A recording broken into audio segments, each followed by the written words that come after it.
Hello everyone, and welcome to another video. Today's topic is going to be how to get ideas for comics. Comics are a very long creative process. Takes a long time to make them. So keeping up ideas and keeping up the creativity for such a long story, well, what is often a long story, can be kind of difficult. So how do I, as a professional, keep up the ideas? How do I keep the ideas flowing? I'll be kind of talking more about how I do this for my personal project, but yeah. So, first thing I would recommend is make sure the topic of the comic is something that you're really into and something that you're not gonna get tired of doing.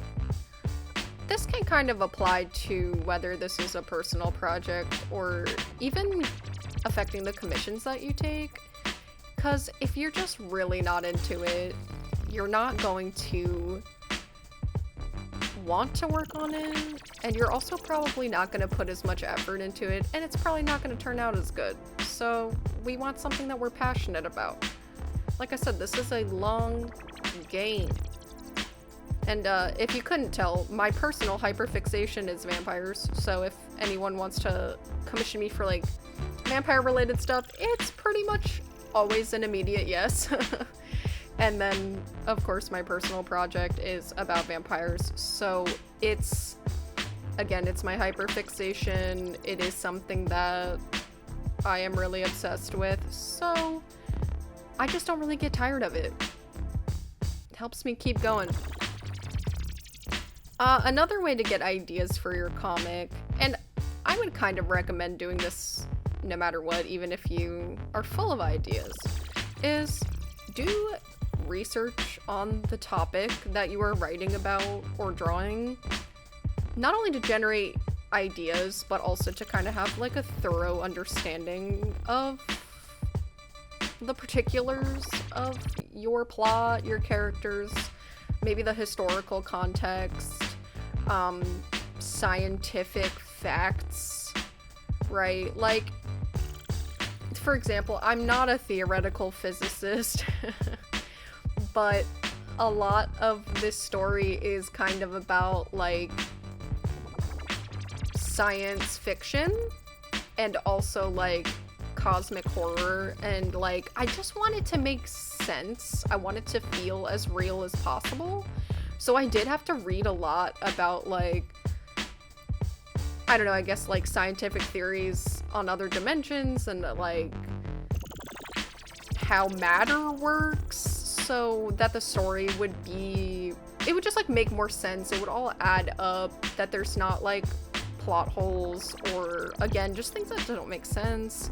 There's also a lot of like historical elements in this story, and I wanted to make sure that like, again, this takes place in the real world, so I wanted to make sure the timelines were adding up.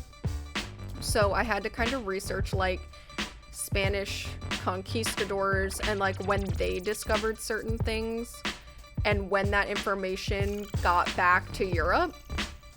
And then also specifically the character of Elizabeth Bathory, who is a real historical character. You know, I want to like do that justice and like the stories behind, you know, these time periods justice.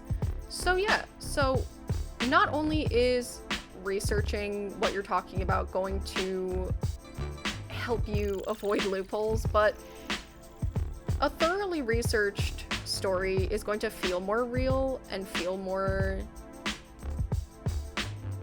I guess, just like you have paid more attention to detail. And I know as a reader I appreciate that a lot. So I would definitely recommend doing your research, and it'll also just help you come up with more ideas. You know, maybe you learn something that you did not know about a historical time period, and you're like, oh, I can work with that.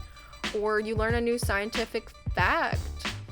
Again, maybe it's like chemistry or like theoretical physics, and then you're like, oh, I can, play with these science facts. I can kind of, extrapolate on them. So that's a great way to generate ideas.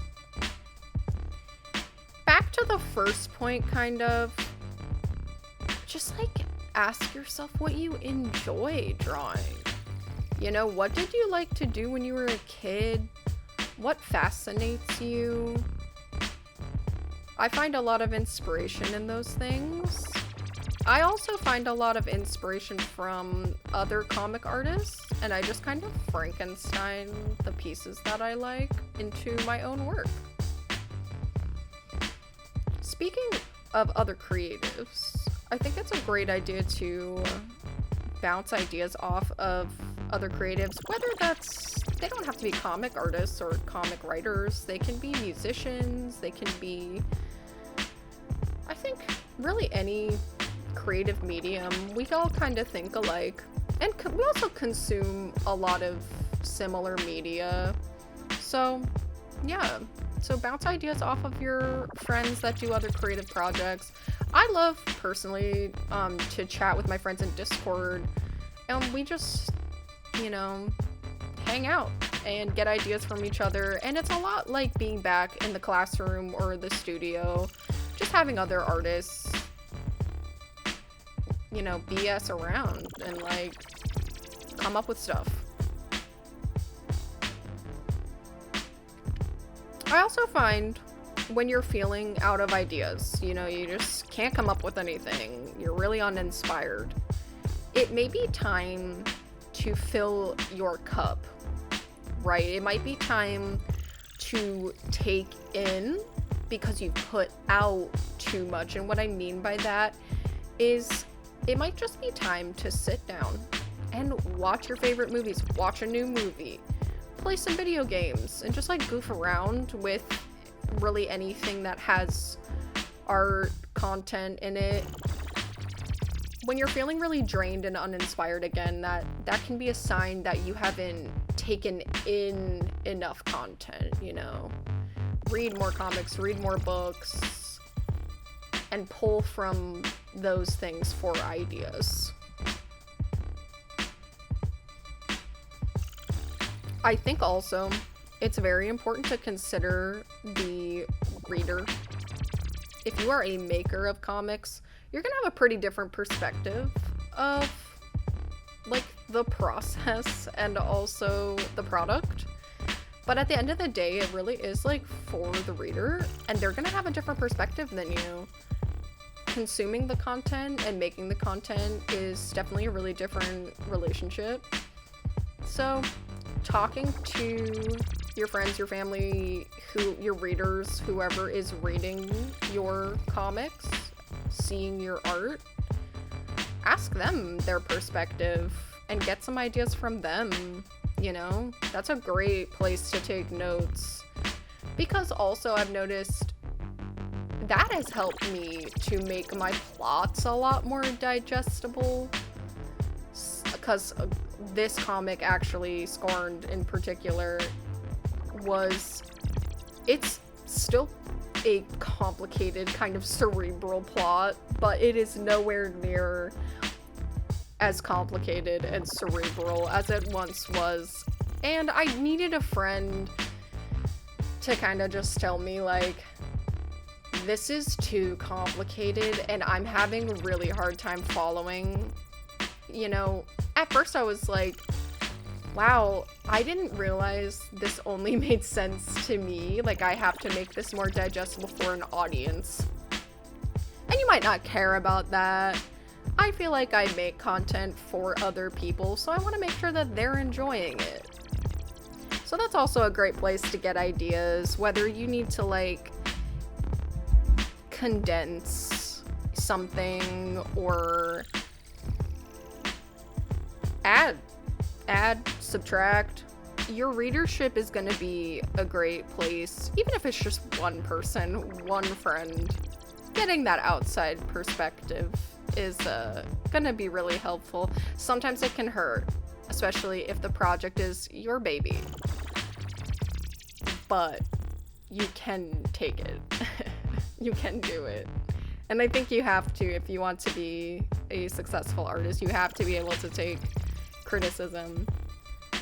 So don't be afraid of criticism. It is going to help you grow and change your story or your art appropriately. Another way I like to get ideas and generate ideas is just, and I say this like all the time in my videos, but just putting something onto the page. Start with a short story and then just build from there. I think it's a great exercise, right, in like idea generation, to just do something silly and fun and short.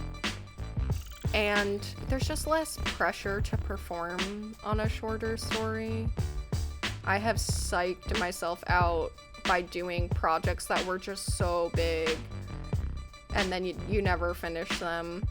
So just goofing around with a short story, a short comic, it's gonna get those creative juices flowing, and then maybe you'll bounce back to your main project and you'll feel refreshed. You'll have new ideas, you'll have a new perspective.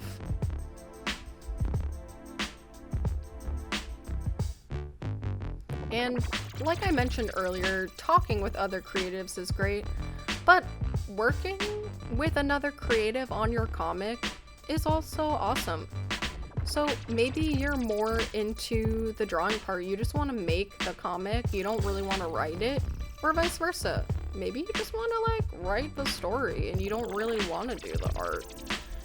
You guys can split up the work and work together. More brains, more ideas.